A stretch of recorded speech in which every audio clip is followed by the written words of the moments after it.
अभिवादन स्वीकार कीजिए ब्रजेश मिश्रा का और आप देखना शुरू कर चुके हैं द डिबेट। बहनों भाइयों, भारत का सबसे खास पड़ोसी मुल्क नेपाल जल रहा है। नेपाल आंदोलन की चपेट में है, नेपाल में अराजकता है और आज जब मैं आपके साथ डिबेट कर रहा हूं, नेपाल में कोई सरकार नहीं है। गवर्नमेंट ऑफ द डे नाम की कोई चीज़ नेपाल में इस वक्त नहीं है। न वहाँ इमरजेंसी लगी है, न तानाशाही आई है, न सेना का शासन आया है और न कोई इंटरिम गवर्नमेंट बनी है। पिछले 24 घंटे इसके पहले से जो हालात थे पूरे देश और दुनिया ने आपने देखा कि नेपाल में क्या हुआ। आज एक महत्वपूर्ण डेवलपमेंट के तहत कल जैसे ही हिंसा नेपाल में शुरू हुई, उत्तर प्रदेश से लगे हुए 7 जनपद जो सीधे इंटरनेशनल बॉर्डर में नेपाल के साथ जुड़े गए हैं, उन सारे बॉर्डर्स को सील कर दिया गया है। किसी भी तरह के आवागमन पर भारत सरकार और उत्तर प्रदेश की सरकार ने फिलहाल प्रतिबंध इम्पोज कर रखा है और उधर हालात बड़ी तेजी से बदल रहे हैं।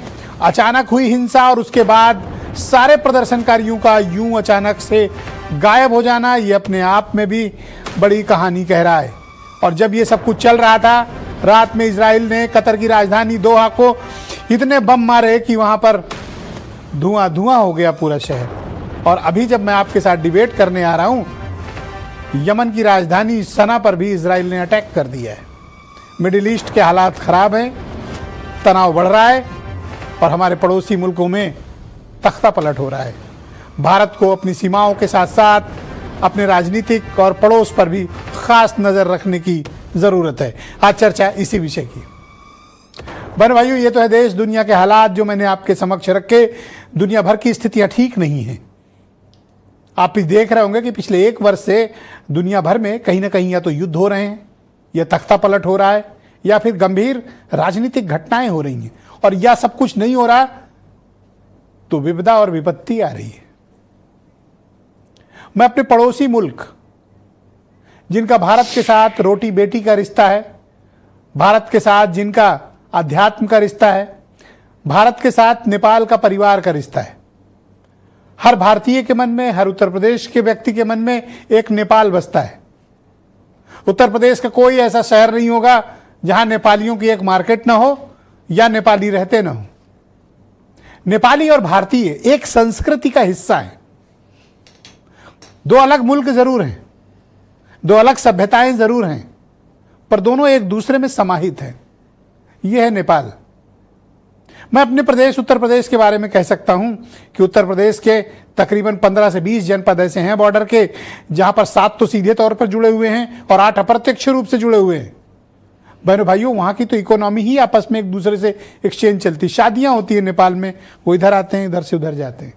बहुत से लोग गोरखपुर में रहते हैं, सिद्धार्थनगर रहते हैं, महाराजगंज रहते हैं, लेकिन उनके घर नेपाल में भी हैं। ये जो रिश्ता है ये बहुत मजबूत है। लेकिन बहनों भाइयों, जब से राजशाही खत्म हुई, माओवादी लौटे सत्ता में, तब से नेपाल अराजकता की चपेट में रहा है।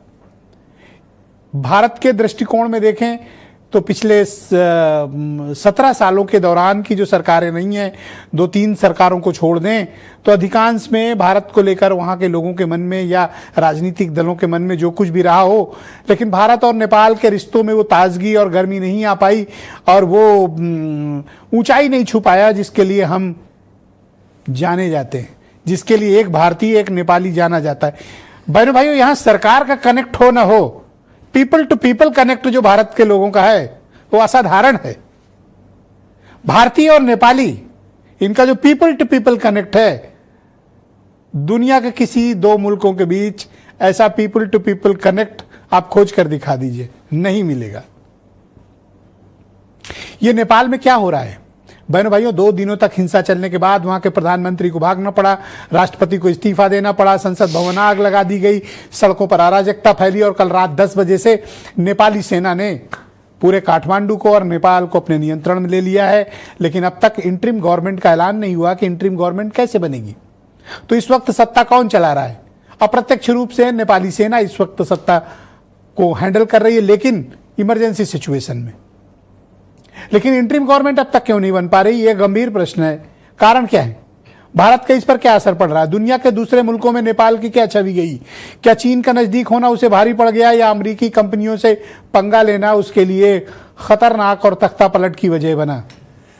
और जो आंदोलन हुआ वो कोई सामान्य कारण नहीं थे, सिर्फ सोशल मीडिया एक वजह नहीं थी। जिस तरह से वहां भाई भतीजावाद, परिवारवाद, भ्रष्टाचार, महंगाई, बेरोजगारी, इंफ्रास्ट्रक्चर का अभाव, निवेश की कमी, उद्योग धंधों का बंद होना, बहनों भाइयों, नेपाल के भ्रष्ट नेताओं ने नेपाल को तबाही के कगार पे खड़ा कर दिया था, जिसके कारण वहां के यंग जनरेशन ने आंदोलन कर दिया। और ये खूनी क्रांति है जिसमें अब तक 30 से ज्यादा लोग मारे जा चुके हैं और नेपाल तख्ता पलट हो चुका है। तो अब नेपाल का भविष्य क्या है? नेपाल किसके हाथ में सुरक्षित है? भारत के हितों को भी हमें ध्यान में रखना पड़ेगा। आज चर्चा की शुरुआत इसी मसले पर करते हैं। आप कुछ बयान सुने। सरकार जो जो हुआ है ना, ये इतना कुछ ये सोशल बैंडिंग के लेके नहीं हुआ है।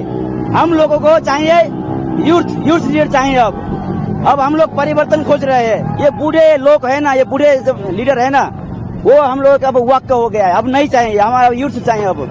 अब सब जेनजी का मांग है यूथ। बहुत सारा स्टूडेंट लोग मर गया है, इसलिए हमें AKP को हमारे देश से निकालना चाहिए। और हम जैसा स्टूडेंट को ना, ये हमारा देश के लिए आवाज उठाना चाहिए हमको। तो बहनों भाइयों, आज की इस पर चर्चा को आगे बढ़ाएंगे संजय सिंह, भारतीय जनता पार्टी, देश की रूलिंग पार्टी के लीडर हैं। विमल सिंह राणा, गोरखा कल्याण समिति के प्रवक्ता हैं, कल भी हमारे साथ जुड़े हुए थे। नावेद शिको, उत्तर प्रदेश के बहुत ही जाने माने पत्रकार, कांग्रेस कमेटी के दिल्ली के प्रवक्ता doctor Ajay Upadhyay, professor doctor Kirodi Singh ji हमारे साथ इस कार्यक्रम में मौजूद हैं। इस देश के सबसे विख्यात विदेशी मामलों के जानकार और एक्सपर्ट हैं। और नेपाल की राजधानी काठमांडू से हमको सीनियर जर्नलिस्ट रितेश त्रिपाठी जी भी ज्वाइन कर रहे हैं और वीरेंद्र सिंह जी हमारे स्टेट हेड इस कार्यक्रम का हिस्सा हैं। मैं